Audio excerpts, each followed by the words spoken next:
Assalamualaikum warahmatullahi wabarakatuh. Di sini saya akan mempresentasikan tentang mata pelajaran administrasi perkantoran. Perkenalkan, nama saya Khatibul Umam, saya dari SMK Negeri Darul Ulum Muncar. Pengertian komunikasi. Komunikasi dalam organisasi merupakan proses penyampaian informasi yang akurat dan pemahaman atas informasi dari suatu unit atau pengirim ke unit yang lain atau penerima. Tidak hanya vital dalam perumusan tujuan organisasi, tetapi juga merupakan peralatan dan sarana penting melalui kegiatan organisasi.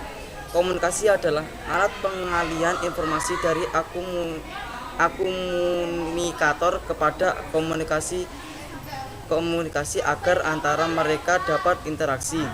Menurut Hasibuan, komunikasi adalah satu usaha praktek dalam mempersatukan pendapat-pendapat, ide-ide, persamaan pengertian, dan persatuan kelompok.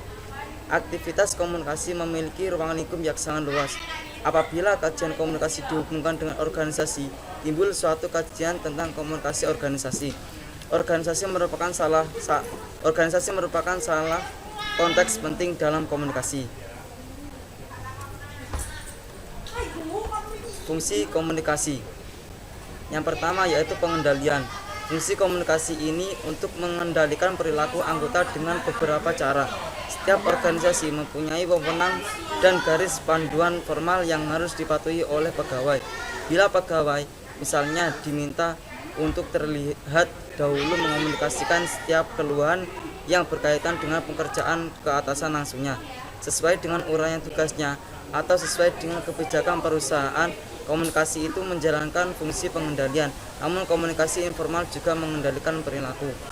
Yang kedua yaitu motivasi. Komunikasi memperkuat motivasi dengan menjelaskan ke para pegawai apa yang harus dilakukannya, seberapa baik mereka bekerja, dan apa yang dapat dikerjakan untuk memperbaiki kinerja yang di bawah standar. Yang ketiga yaitu pengungkapan emosi. Komunikasi yang terjadi di dalam kelompok atau organisasi merupakan mekanisme fundamental di mana para anggota menunjukkan kekecewaan dan kepuasan. Oleh karena itu, komunikasi memfasilitasi pelepasan ungkapan emosi, perasaan, dan pemenuhan kebutuhan sosial. Yang keempat yaitu informasi. Komunikasi memberikan informasi yang diperlukan dan kelompok untuk mengambil keputusan melalui penyampaian data guna mengenali dan mengevaluasi pilihan-pilihan alternatif. Komponen komunikasi. Komponen komunikasi adalah hal-hal yang harus ada agar komunikasi bisa berlangsung dengan baik. Menurut Latwell, komponen komunikasi adalah: yang pertama, pengirim atau komunikator. Sender adalah pihak yang mengirimkan pesan kepada pihak lain. Yang kedua, pesan. Message adalah isi atau maksud yang akan disampaikan oleh satu pihak kepada pihak lain. Yang ketiga, saluran atau channel adalah media di mana pesan disampaikan kepada komunikan. Dalam komunikasi antar pribadi atau tatap muka, saluran dapat berupa udara yang mengalirkan getaran nada atau suara. Yang ketiga, penerima atau komunikat. Receiver adalah pihak yang menerima pesan dari pihak lain. Yang keempat, umpan balik. Feedback adalah tanggapan dari penerimaan pesan atas isi pesan yang disampaikannya. Yang kelima yaitu aturan yang disepakati para pelaku komunikasi tentang bagaimana komunikasi itu agar dijalankan. Protokol. Tujuan komunikasi. Tujuan komunikasi di sini menunjuk kepada suatu harapan atau keinginan yang dituju oleh pelaku komunikasi. Secara umum, Harold D. Latwell menyebutkan bahwa tujuan komunikasi ada 4, yaitu: yang pertama, social change, perubahan sosial. Seseorang mengadakan komunikasi dengan orang lain diharapkan adanya perubahan sosial dalam kehidupannya, seperti halnya kehidupannya akan lebih baik dari sebelum berkomunikasi. Yang kedua, attitude change, perubahan sikap. Seseorang berkomunikasi juga ingin mengadakan perubahan sikap. Yang ketiga, opinion change, perubahan pendapat. Seseorang dalam berkomunikasi mempunyai harapan untuk mengadakan perubahan pendapat. Yang keempat, behavior change, merupakan perubahan perilaku. Seseorang berkomunikasi juga ingin mengadakan perubahan perilaku. Syarat-syarat komunikasi.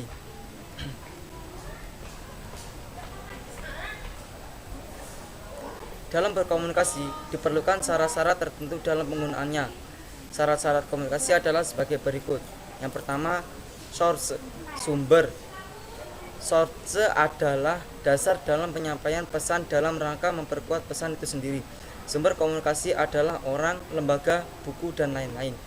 Yang kedua, komunikator. Komunikator adalah pelaku penyampaian pesan yang berupa individu yang sedang berbicara atau penulis. Dapat juga berupa kelompok orang, organisasi komunikasi seperti televisi, radio, film, surat kabar, dan sebagainya. Yang ketiga, pesan. Pesan adalah keseluruhan yang disampaikan oleh komunikator. Pesan mempunyai tema utama sebagai pengarah dalam usaha pengubah sikap dan tingkah laku orang lain. Yang keempat, saluran atau channel.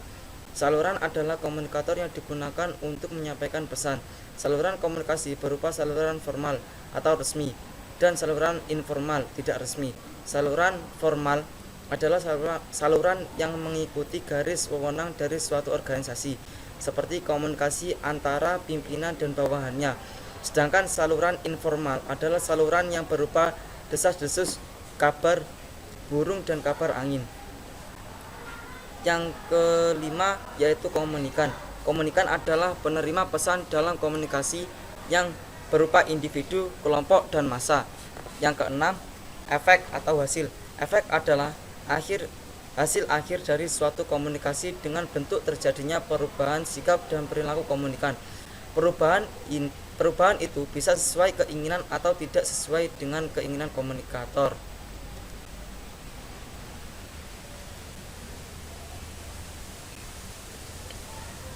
Kemudian yang selanjutnya, teknik komunikasi. Teknik komunikasi merupakan hal-hal yang dapat mendukung keberhasilan kegiatan komunikasi sehingga tujuan yang diinginkan tersebut dapat tercapai. Teknik komunikasi yang diperlukan saat penyampaian satu pesan antara lain yaitu: yang pertama, keterampilan berbicara. Yang kedua, gaya bahasa dalam berbicara. Yang ketiga, gerak-gerik. Yang keempat, pakaian. Kelima, sikap jiwa. Keenam, suara. Ketujuh, pandangan mata. Kedelapan, sikap badan. 9, keterampilan mendengar. 10, mendengar evaluatif, yaitu kegiatan mendengar sambil melakukan evaluasi terhadap kata-kata yang diucapkan pembicara.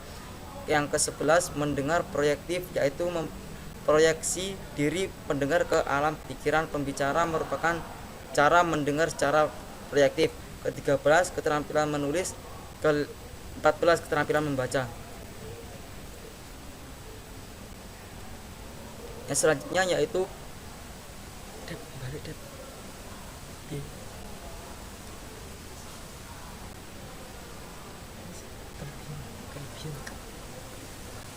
selanjutnya yaitu unsur-unsur komunikasi. Komunikasi hanya bisa terjadi kalau didukung oleh unsur-unsur komunikasi.